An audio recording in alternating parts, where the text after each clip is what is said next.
Foguetes não são interceptados pelo Domo de Ferro e atingem prédio em Tel Aviv. Pelo menos 3 pessoas ficaram feridas. E você vai ver também. Diante da grave situação humanitária no conflito, ONU afirma que está preocupada com crimes de guerra. Alexandre de Moraes vota pela condenação de mais 6 réus dos atos do 8 de janeiro. Polícia Federal encontra indícios de um novo esquema de espionagem de servidores da ABIN. Um país mais envelhecido e mais feminino. Esse é o Brasil revelado pelo Censo 2022. Essas e outras notícias você confere a partir de agora.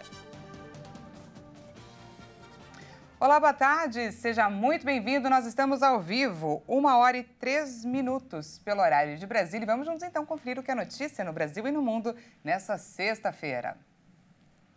Neste 21º dia de confrontos entre Israel e Hamas, pelo menos 3 pessoas ficaram feridas em Tel Aviv, após foguetes que não foram interceptados pelo Domo de Ferro atingirem um prédio residencial. Os bombeiros trabalham agora para conter o fogo. E em um jornal russo, um integrante do Hamas afirmou que os reféns capturados só serão libertados após um acordo de cessar-fogo com Israel. Trazendo agora o balanço de vítimas, balanço divulgado pelo Ministério da Saúde, que é controlado pelo Hamas, 7.326 palestinos morreram, sendo que destes, mais de 3.000 são crianças. E do lado israelense, o número chega a 1.405. Vamos conferir. Pelo menos 3 pessoas ficaram feridas e foram encaminhadas para hospitais com ferimentos leves, de acordo com autoridades israelenses. Outros foguetes disparados pelo Hamas no ataque aéreo foram interceptados pelo Domo de Ferro, equipamento israelense de intercepção de mísseis. No local, além dos bombeiros e da polícia, que foram socorrer as vítimas, havia ainda oficiais da Guarda de Fronteira israelense fazendo a segurança.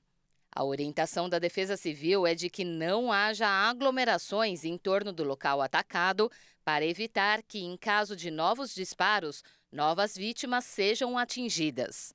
Os militares de Israel conduziram outro ataque direcionado dentro da faixa de Gaza pela 2ª noite consecutiva, segundo forças de defesa de Israel. E, de acordo com a Organização Mundial da Saúde, cerca de 1.000 pessoas podem estar sob escombros em Gaza. E a Assembleia Geral da ONU está reunida mais uma vez na tentativa de aprovar uma resolução sobre o conflito. Na reunião dessa quinta-feira, não houve votação sobre a resolução que pede um cessar-fogo imediato em Gaza. Vale lembrar, gente, que enquanto no Conselho de Segurança da ONU, países com assento permanente, como Estados Unidos, têm poder de veto nas resoluções, na Assembleia Geral basta o voto da maioria dos países para que um texto seja aprovado. O Brasil espera consenso para a 5ª resolução sobre Israel-Hamas a ser apresentada no Conselho de Segurança da Organização das Nações Unidas. O Itamaraty está preparando uma nova resolução sobre a guerra que possivelmente deve ser finalizada neste fim de semana. A última negativa ao texto do Brasil foi feita pelos Estados Unidos, que vetou a proposta. O chanceler Mauro Vieira afirmou que o novo texto vai trazer a mesma temperatura que os outros 4 já apresentados. A urgência, segundo os diplomatas, é fechar um texto que aborde a situação humanitária dos reféns e dos civis palestinos de Gaza. A diplomacia brasileira ainda reconhece que o maior desafio está em entrar em consenso sobre o trecho que diz respeito ao direito de defesa de Israel. Essa deve ser a última tentativa de acordo com o Brasil à frente do Conselho de Segurança da ONU. O país permanece na presidência rotativa até o dia 31 de outubro. 21 dias de guerra e a preocupação só cresce. Inclusive, as Nações Unidas se manifestaram hoje com relação aos crimes de guerra que estão sendo cometidos, tanto pelo grupo islâmico Hamas quanto por Israel. Na faixa de Gaza, reféns que estão sendo utilizados como escudo humano, como moeda de troca por outros palestinos que estão nas mãos dos israelenses há anos, e até como garantias para um cessar-fogo, como a gente viu. Milhares de civis que deviam ser respeitados e protegidos estão sendo mortos sem qualquer justificativa. E os que permanecem vivos enfrentam a luta pela sobrevivência em condições desumanas. A gente fala sobre a guerra hoje, mas o foco é nos direitos humanos.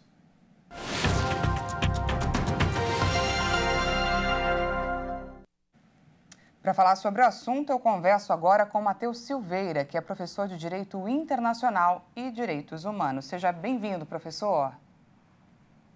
Olá, Daniela. Tudo bem?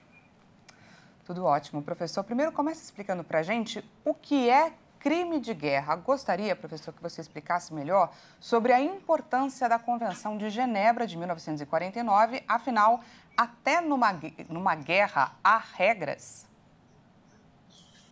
Exatamente. Nós temos, quando a gente vai falar de conflitos armados, nós temos um direito, que é o direito humanitário. Esse direito humanitário estabelece regras mínimas e principalmente com um foco nas pessoas que estão envolvidas nesses conflitos armados. E podemos falar nos soldados, nas pessoas que estão se atacando e também nos civis, aqueles que não estão diretamente no conflito, mas sofrem as consequências. Esse direito humanitário foi criado lá no século XIX, em 1800, e tem como um grande símbolo, como um grande representante, o Comitê Internacional da Cruz Vermelha, que é uma instituição reconhecida pelo direito humanitário, que atua no fronte dessas guerras, no fronte dessas batalhas. Então, a Convenção de Genebra estabelece, nós temos as últimas convenções lá em 1949, estabelecendo essas regras mínimas, ou seja, cuidado com a população civil, a atenção aos conflitos, a proporcionalidade dos ataques, a necessidade dos ataques são elementos essenciais. Além disso, nós podemos ter o conceito do crime de guerra estabelecido hoje, de uma forma bem mais direta, no artigo 8º do Estatuto de Roma, que é o estatuto que cria o Tribunal Penal Internacional. E eu posso dar 2 exemplos aqui de crimes de guerra que a gente pode verificar. Lá no artigo 8º nós temos, por exemplo, a tomada de reféns. É crime de guerra. Dirigir intencionalmente ataques à população civil é crime de guerra. Atos cometidos pelo Hamas, por exemplo. Também os ataques direcionados com bombardeios em área que eu sei que tem população civil, como é na faixa de Gaza, podem ser considerados também crimes de guerra. Então, a gente pode ver que em ambos os lados, um conflito, uma guerra não se justifica jamais, né, a gente ir para a agressão, mas em ambos os lados a gente pode encontrar tipificações como crimes de guerra previstos já pelas normas internacionais. No artigo 16, inciso 3 da Declaração Universal dos Direitos Humanos, fala que a família é o núcleo natural e fundamental da sociedade e tem direito à proteção da sociedade e também do Estado. Então, eu peço que você, Matheus, professor, continue com a gente. Agora a gente vai junto para Israel, de onde Ilan Schuckman, que é um brasileiro que mora em uma cidade que fica próxima de Jerusalém desde 2009. Ele vai conversar com a gente. Ilan, seja muito bem-vindo. Obrigado. Obrigada pela sua disponibilidade. Ilan, a gente destaca aqui que você não está numa cidade que tem intensos conflitos, né, como em outras regiões, mas eu gostaria que você falasse para a gente como que está sendo para você cuidar da família, né? Você está se sentindo protegido pelo Estado, como a gente pontuou anteriormente? Sim, protegido nós estamos. Graças a Deus, a família está bem. Mas a gente está numa situação bem diferente, né?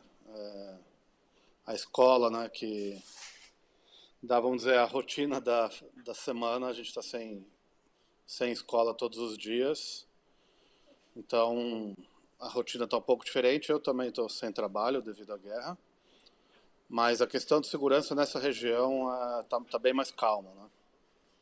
E a gente aproveita para colocar agora imagens que você enviou para a nossa produção, que mostra, né, você com seus filhos. Eu gostaria que você falasse um pouquinho sobre essa relação, né? Como que você está conseguindo manter eles alheios ou contando o que tem acontecido nesses últimos dias, né? Já nesses 21 dias desde que esse conflito começou. Exatamente, a gente procura cuidar do psicológico, principalmente deles, né? Não tem como esconder tudo. Mas ontem, por exemplo, a gente tinha que resolver umas coisas burocráticas em Haifa e aproveitamos então para fazer um passeio. Esse é um teleférico novo que tem em Haifa, muito bonito. E a gente conseguiu ter um dia de férias, um dia de folga, passeando em Israel, mesmo em meio a esse conflito, né? Professor, o senhor gostaria de fazer algum apontamento, né, com relação, inclusive aproveitando para conversar com o Ilan também? Uma colocação importante são nesses momentos de conflitos armados, me parece que é muito importante que o Estado mantenha também o cuidado com as pessoas, né? A manutenção da dignidade da pessoa humana, a atenção a viver e proteger as pessoas, né? Então, que bom a gente saber que, apesar de um conflito armado, nós temos o respeito à dignidade das pessoas no Estado de Israel, e isso é importante, que isso seja também replicado e levado também para toda a população na faixa de Gaza, que não está envolvida com o conflito. Tá certo, nós conversamos com o professor de Direito Internacional e Direitos Humanos, Matheus Silveira, e também com o Ilan Schuckman, brasileiro que mora em Jerusalém, direto da região, trazendo para a gente aí um pouco, compartilhando um pouco do que ele tem vivido nesses últimos dias, ele e a sua família. Muito obrigada pelas participações. Obrigado a vocês. Até mais. Bom, e o Irã anunciou que iniciou um massivo treinamento militar um dia após os Estados Unidos atacarem bases dos ayatolás na Síria. Vamos ver. O objetivo, segundo a agência oficial de notícias do país, comandado pelo ayatolás, é avaliar a capacidade de combate de vários tipos de veículo militar e testar novos armamentos sem especificar quais. O ensaio das forças iranianas começa um dia após os Estados Unidos terem atacado 2 instalações na Síria usadas pela Guarda Revolucionária Islâmica do Irã e outros grupos aliados. Supostamente não há relação entre essa investida e o conflito entre Israel e os terroristas do Hamas. Entretanto, a investida é resposta a atentados contra tropas na região, mas o governo americano Joe Biden dissociou a ação do conflito entre Israel e Hamas.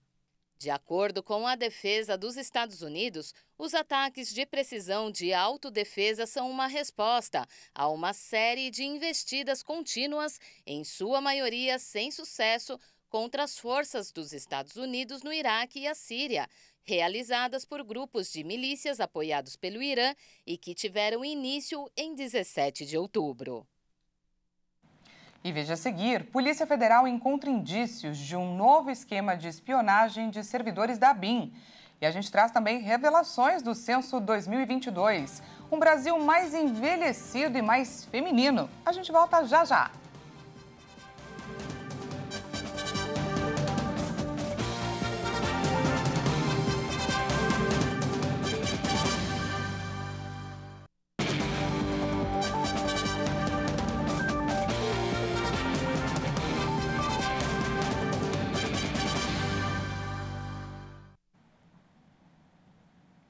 Seja bem-vindo mais uma vez. Nós estamos de volta e ao vivo, 1h18 pelo horário de Brasília. Voltamos com mais destaques do cenário internacional dessa sexta-feira para você. Governando desde março do ano passado, sob estado de exceção, o presidente de El Salvador anunciou que vai tentar a reeleição. Nayib Bukele é o líder com maior popularidade na América Latina. O millennial de 42 anos, hábil com as redes sociais, é o presidente mais popular da América Latina, com a intenção de voto de 90% dos salvadorenhos. O apoio é explicado pelo plano de segurança que apaziguou comunidades aterrorizadas por gangues, mas que é criticado por grupos de direitos humanos que trabalham limitados pelo regime de exceção que vigora no país desde março do ano passado. Em El Salvador, onde a reeleição era proibida até a chegada de Bukele ao poder, opositores, advogados e analistas consideram que a candidatura é inconstitucional, possibilitada por magistrados nomeados por um congresso que Bukele domina. A vitória dele em 2019 quebrou 30 anos de bipartidarismo, quando El Salvador figurava como um dos países mais violentos da América Latina. Mais de 73 mil pessoas foram detidas sob o regime de exceção. Este ano, foi inaugurada uma prisão para mais de 40 mil detentos, considerada a maior do continente. Analistas acreditam que ele não vai ter um candidato capaz de rivalizar nas urnas em 4 de fevereiro.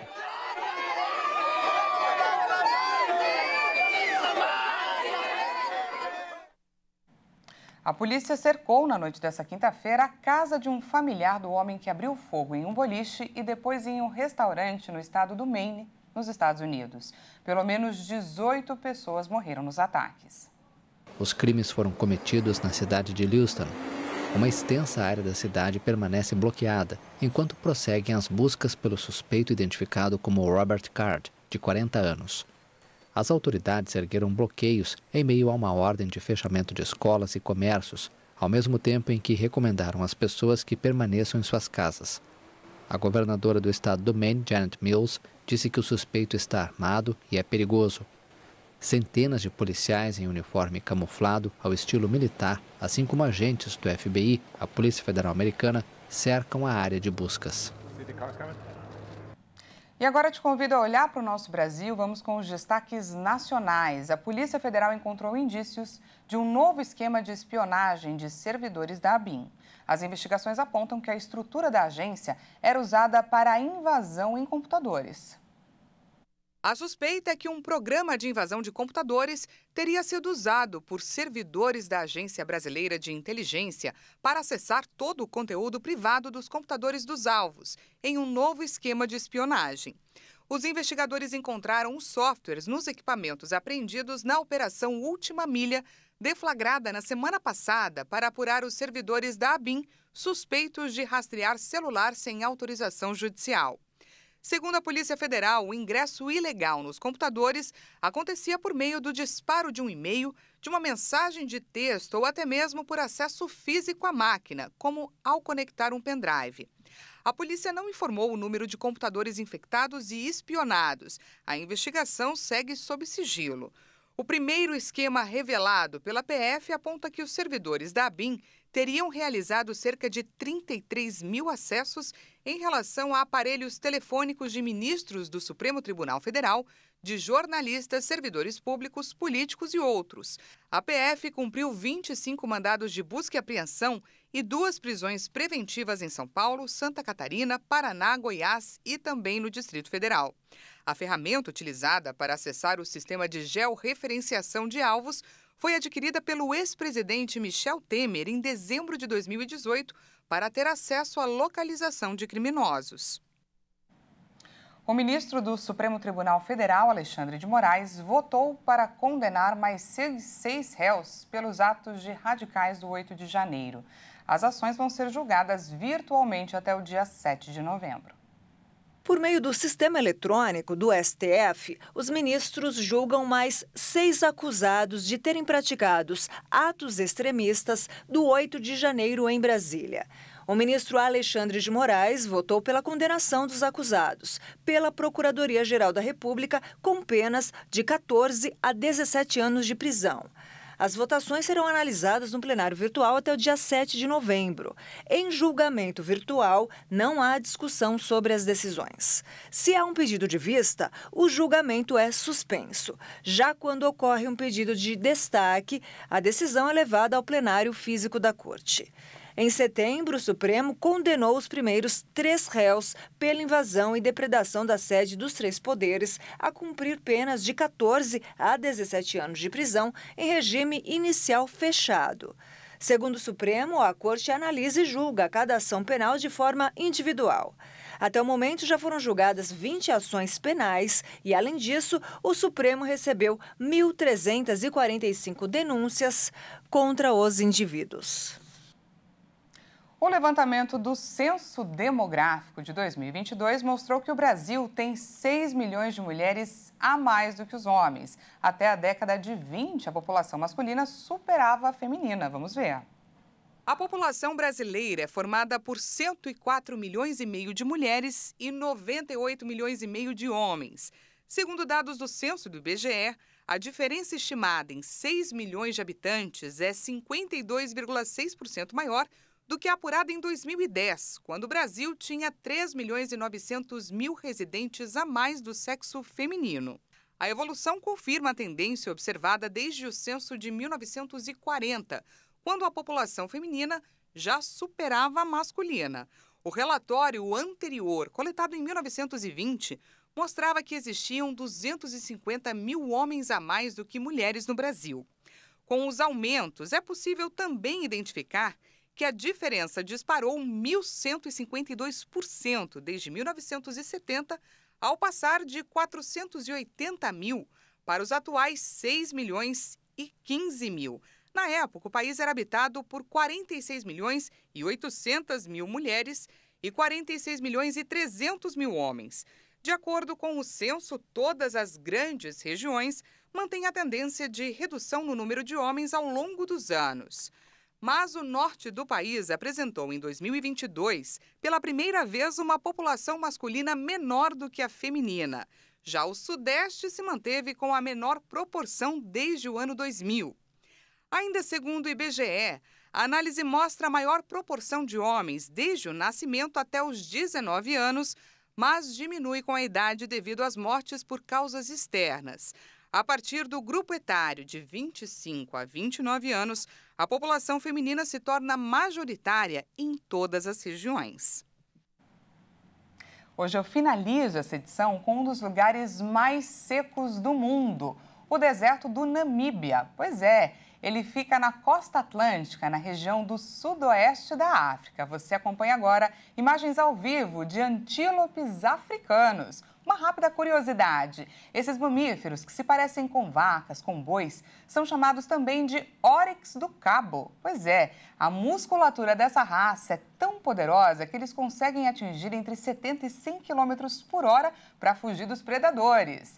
Agora são 13 horas e 27 minutos aqui no Brasil, 18 horas e 27 minutos por lá. Eles estão a 5 horas à nossa frente. A região é semidesértica, o que significa que faz muito calor durante o dia. A máxima prevista para hoje é de 35 graus, mas à noite esfria bastante. É isso, você conheceu aí particularidades dessa região do Namíbia. Agora sim eu me despeço, amanhã a gente se encontra então, 13 horas e 30 minutos. Conto com a sua companhia. Tchau!